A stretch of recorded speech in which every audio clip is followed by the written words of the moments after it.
अगर तुसी भी चिकन मलाई बोटी की रेसिपी वेखना चाहते हो तो यह वीडियो तुहाडे लिए देसी क्वीन चैनल ते तुहाडा वेलकम। दिल दियां गहराइयां तो जल्दी नाल वीडियो स्टार्ट करने टाइम जाया किए बिना इत्थे मैं 1.5 किलो चिकन लिया है।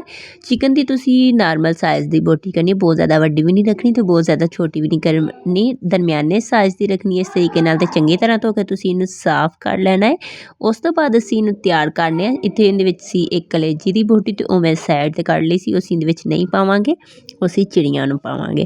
तो इत्थे मैं थोड़ा जिहा लसन लिया है, थोड़ा जिहा अदरक लिया है, 4-5 हरियां मिर्चां लियां ने, 1 टेबल स्पून नमक लिया है, हाफ टेबल स्पून काली मिर्च का पाउडर लिया है।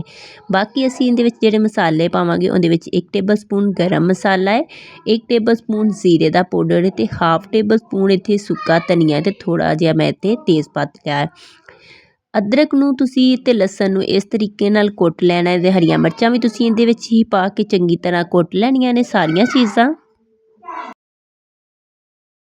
ब्लेंडर च पा के तुसी इन्हां दा पेस्ट भी बना सकदे हो बहुत ही ईजी तरीके नाल। ते इत्थे मैं अदरक नूं मूली कश कीता सी तां कि इहदे विच जिहड़ियां जड़ां वगैरा इहदे धागे वगैरा हुंदे ने ओह खत्म हो जांदे ने। मूली कश करन नाल सारियां चीज़ां नूं तुसी इत्थे मैं प्रैशर दे विच पा लिया सी सारा चिकन पा के, ते बाकी असीं इहदे विच सारे मसाले सुट्टे सन जिहड़े असीं रखे सन। अदरक भी ते लसन भी तुसी इहदे विच पा लैना सारा। तुसी इहनूं चंगी तरह हत्थ दे नाल ही मसाला ला के रख देना 10 ਤੋਂ 15 मिनट ਲਈ। ते चाहे तो तुसी इहनूं फ़ौरन भी बना सकदे हो। अगर 10-15 मिनट रख दईए तो उहदे नाल बहुत ही वधिया करके इहदा फ्लेवर आंदा। जैसा कि तुसी वेखदे पए हो मसाला चंगी तरह जज़ब हो चुकिया है।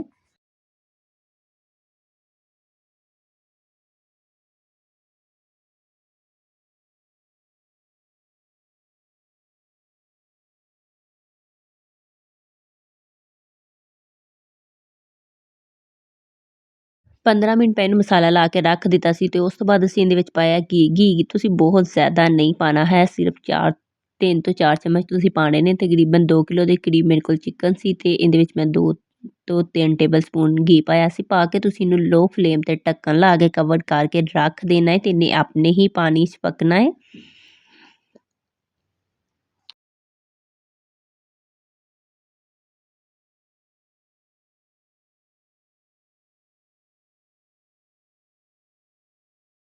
पाँच मिनट बाद मैं ढक्कन हटाया सी ते वेखो इन्ने पानी जिहड़ा काफ़ी ज़्यादा छड्ड दिता सी। चिकन साडा काफ़ी हद तक इत्थे गल चुकिया है। ते उस तो बाद असीं इहनूं दोबारा ढक्कन ला के कवर करके 5 मिनट ਲਈ दोबारा रख ਦਾਂਗੇ। एक दफ़ा तुसी वेख लेना नीचेओं लग्गिया ते नहीं है। उस तो बाद ਜਦੋਂ ਤੁਹਾਡੇ चिकन ਦਾ पानी बिल्कुल मुकम्मल तौर ਤੇ ਖੁਸ਼ਕ ਹੋ ਜਾਏ, जैसा कि तुसी वीडियो ਵਿੱਚ ਵੇਖਦੇ ਪਏ ਹੋ, ਉਸ ਤੋਂ ਬਾਅਦ ਅਸੀਂ ਇਹਦੇ ਵਿੱਚ दूध ਪਾਵਾਂਗੇ। दूध ਤੁਸੀਂ ਤਕਰੀਬਨ ਅੱਧਾ ਕਿਲੋ ਦੇ ਕਰੀਬ ਇਹਦੇ ਵਿੱਚ ਪਾਣਾ ਵੇ। ਪਾ ਕੇ ਤੇ ਤੁਸੀਂ ਇਹਨੂੰ ਹਾਈ ਫਲੇਮ ਤੇ ਪਕਾਣਾ ਵੇ।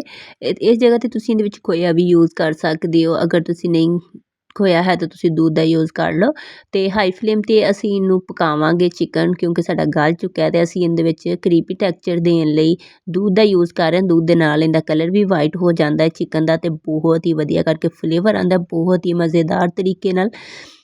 ਸਾਡਾ ਇੱਥੇ चिकन ਜਿਹੜਾ ਇਸ दूध ਦੇ ਵਿੱਚ ਗਲ ਜਾਏਗਾ। ਤੇ ਅਸੀਂ ਇਹਨੂੰ ਇੱਥੇ ਢੱਕਣ ਲਾ ਕੇ ਕਵਰ ਕਰ ਦਾਂਗੇ।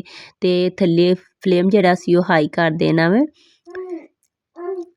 5 ਤੋਂ 7 ਮਿੰਟ ਲੱਗੇ ਸਨ। ਸਾਡਾ ਜਿਹੜਾ चिकन है ਦੁਬਾਰਾ ਫਿਰ ਭੁਨਾਈ ਦੀ ਸ਼ਕਲ 'ਚ ਆ ਚੁੱਕਾ ਸੀ। ਵੇਖੋ ਬਹੁਤ ਹੀ ਵਧੀਆ ਕਰਕੇ ਇਹਦਾ ਇੱਥੇ ਕਰੀਮੀ ਟੈਕਸਚਰ ਆ ਚੁੱਕਿਆ ਹੈ। ਤੇ ਇੱਥੇ ਮੈਂ ਥੋੜ੍ਹੀ ਜਿਹੀ ਇਹਦੇ ਵਿੱਚ ਦਹੀਂ ਪਾਈ ਸੀ, ਤਕਰੀਬਨ 1 ਪਾਈਆ ਦੇ ਕਰੀਬ ਪਾ ਕੇ, ਤੇ ਅਸੀਂ ਇਹਨੂੰ ਚੰਗੀ ਤਰ੍ਹਾਂ ਭੁੰਨ ਲੈਣਾ ਵੇ।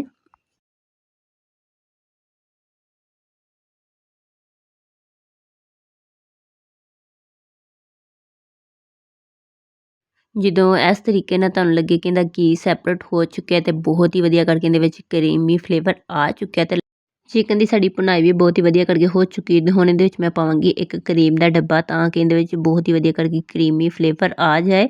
ਇੱਥੇ ਤੁਸੀਂ ਜਦੋਂ ਕਰੀਮ ਪਾਣੀ ਉਦੋਂ ਤੁਸੀਂ ਇਹਨੂੰ ਲੋ ਫਲੇਮ ਤੇ ਪਕਾਉਣਾ ਹੈ, ਹਾਈ ਫਲੇਮ ਤੇ ਨਹੀਂ ਪਕਾਉਣਾ ਹੈ। ਤੇ ਨੀਚੇ ਤੁਸੀਂ ਅੱਗ ਲੋ ਰੱਖਣੀ ਹੈ। 2 ਤੋਂ 3 ਮਿੰਟ ਲਈ ਤੁਸੀਂ ਇਹਨੂੰ ਪਕਾਉਣਾ। ਬਹੁਤ ਜ਼ਿਆਦਾ ਟਾਈਮ ਤੁਸੀਂ ਇਹਨੂੰ ਉੱਤੇ ਨਹੀਂ ਰੱਖਣਾ, ਨਹੀਂ ਤੇ ਇਹਦੇ ਵਿੱਚੋਂ ਘੀ ਸੈਪਰੇਟ ਹੋ ਜਾਂਦਾ ਤੇ ਇਹਦਾ ਕਰੀਮੀ ਟੈਕਸਚਰ ਖਤਮ ਹੋ ਜਾਂਦਾ ਹੈ।